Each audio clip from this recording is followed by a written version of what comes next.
Assalamualaikum warahmatullahi wabarakatuh. Jumpa lagi pada video pembelajaran dalaman materi tema 2 Persatuan dalam Perbedaan, subtema 1 Muatan pelajaran ilmu pengetahuan sosial. Proklamasi Kemerdekaan Indonesia. Proklamasi kemerdekaan menjadi tonggak sejarah bagi perjuangan bangsa Indonesia. Meskipun terdiri atas suku yang berbeda, rakyat Indonesia bersatu dalam memproklamirkan kemerdekaan negara Indonesia. Diawali dengan dijatuhkannya bom atom oleh tentara Amerika Serikat pada tanggal 6 Agustus 1945 di kota Hiroshima dan pada tanggal 9 Agustus 1945 di kota Nagasaki, Jepang akhirnya menyerah kepada tentara sekutu pada tanggal 14 Agustus 1945. Peristiwa ini dijadikan kesempatan oleh bangsa Indonesia untuk segera membebaskan diri dari penjajahan bangsa Jepang. Teks proklamasi ditulis di rumah Laksamana Tadashi Maeda, Jalan Imam Bonjol nomor 1. Teks proklamasi disusun oleh Insinyur Soekarno, Dr. Andes Muhammad Hatta, dan Mr. Ahmad Subarjo. Konsep teks proklamasi ditulis oleh Insinyur Soekarno. Saat itu hadir pula BM Dia, Sayuti Melik, Sukarni, dan Sudiro. Sukarni mengusulkan agar yang menandatangani teks proklamasi itu adalah Insinyur Soekarno dan Dr. Andes Muhammad Hatta atas nama bangsa Indonesia. Teks proklamasi diketik oleh Sayuti Melik. Pagi harinya, 17 Agustus 1945, di kediaman Soekarno, Jalan Pegangsaan Timur nomor 56, telah hadir antara lain Suwiryo, Wilopo, Gafar Pringgodigdo, Tabrani, dan Trimurti. Proklamasi kemerdekaan dimulai pada pukul 10 dengan pembacaan teks proklamasi oleh Soekarno dan disambung pidato singkat tanpa teks. Kemudian, bendera merah putih yang telah dijahit oleh Ibu Fatmawati dikibarkan. B. Makna proklamasi kemerdekaan Indonesia bagi bangsa Indonesia.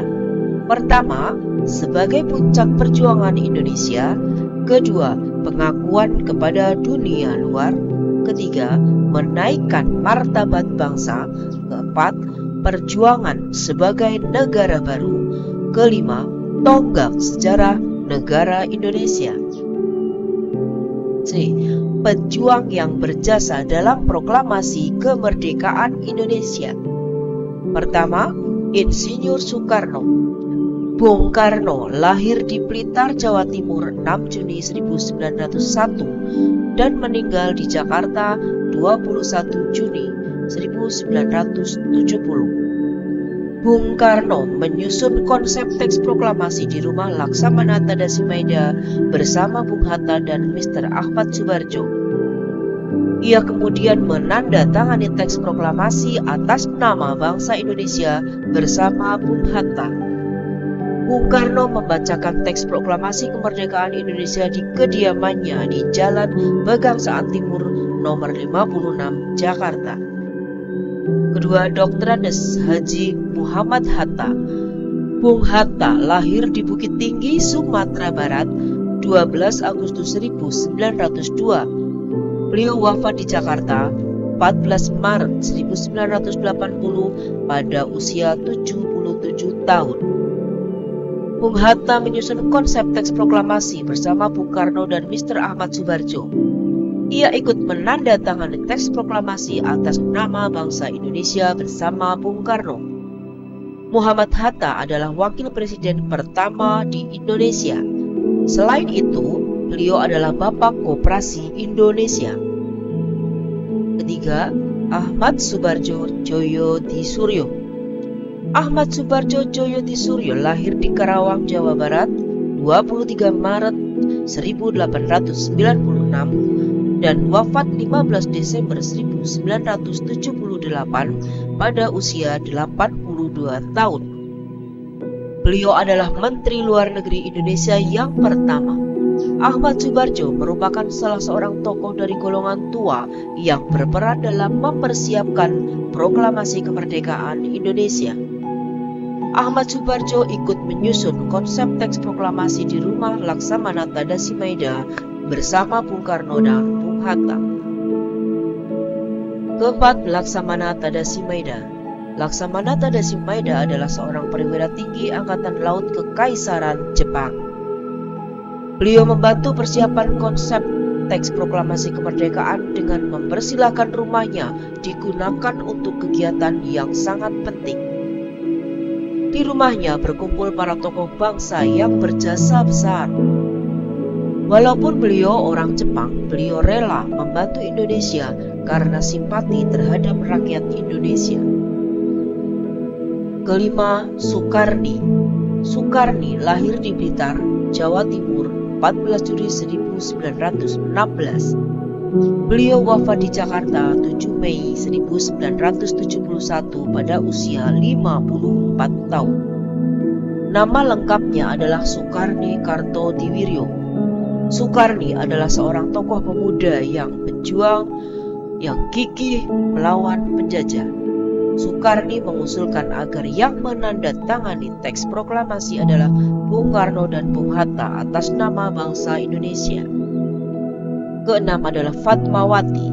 Fatmawati yang bernama asli Fatimah lahir di Bengkulu pada tahun 1923 dan meninggal dunia di Jakarta pada tahun 1980. Beliau dimakamkan di Taman Makam Pahlawan Kalibata, Jakarta. Fatmawati menjahit bendera pusaka sang saka merah putih yang dikibarkan pada upacara proklamasi kemerdekaan Indonesia di Jalan Pegangsaan Timur nomor 56 Jakarta. Selanjutnya adalah Sayuti Melik. Teks proklamasi kemerdekaan diketik oleh Sayuti Melik. Sayuti Melik adalah tokoh pemuda yang juga sangat berperan dalam proklamasi kemerdekaan Indonesia. Sayuti Melik mengetik naskah proklamasi setelah ia sempurnakan dari tulisan tangan Bung Karno. D. Peristiwa penting menjelang proklamasi kemerdekaan Indonesia. Tanggal 9 Agustus 1945, Insinyur Soekarno, Muhammad Hatta, dan Dr. Rajiman Wedyodiningrat pergi ke Dalat, Saigon, untuk bertemu dengan Marskal Terauchi, Panglima Besar Tentara Jepang di Asia Tenggara. Panglima tersebut menyampaikan informasi kepada pemerintah Indonesia bahwa Jepang akan memberikan kemerdekaan kepada bangsa Indonesia. Saat itu tentara Jepang sedang terdesak oleh tentara sekutu. Beberapa wilayah Jepang dijatuhi bom oleh tentara musuh. Untuk menarik simpati rakyat Indonesia, Jepang memutuskan untuk menghadiahkan kemerdekaan. Pertemuan antara Panglima Jepang dan pemerintah Indonesia memicu pertentangan di dalam negeri. Terjadilah perbedaan pendapat antara tokoh golongan tua dan golongan muda. Golongan muda tidak ingin kemerdekaan Indonesia diatur oleh Jepang. Mereka menginginkan proses kemerdekaan Indonesia disiapkan oleh Indonesia tanpa ada campur tangan asing. E. Pengibar sang saka merah putih. Abdul Latif Hendraningrat adalah salah satu pengibar bendera pada 17 Agustus 1945 di Pegangsaan Timur, Jakarta. Ia adalah lulusan Sekolah Tinggi Hukum. Saat menjadi mahasiswa, ia mengajar bahasa Inggris di beberapa sekolah menengah swasta, seperti yang dikelola oleh Muhammadiyah dan perguruan rakyat. Ia juga ditugaskan ke New York untuk memimpin rombongan tari. Abdul Latif Hendraningrat pernah menjadi pasukan pembela tanah air atau PETA dan ikut dalam berbagai pertempuran. Ia pernah menjabat komandan komando kota ketika Belanda menyerbu Yogyakarta tahun 1948. Kemudian ia ditunjuk atase militer RI untuk Filipina pada tahun 1952, lalu dipindahkan ke Washington hingga tahun 1956. Demikian rangkuman materi IPS tema 2 subtema 1. Selamat belajar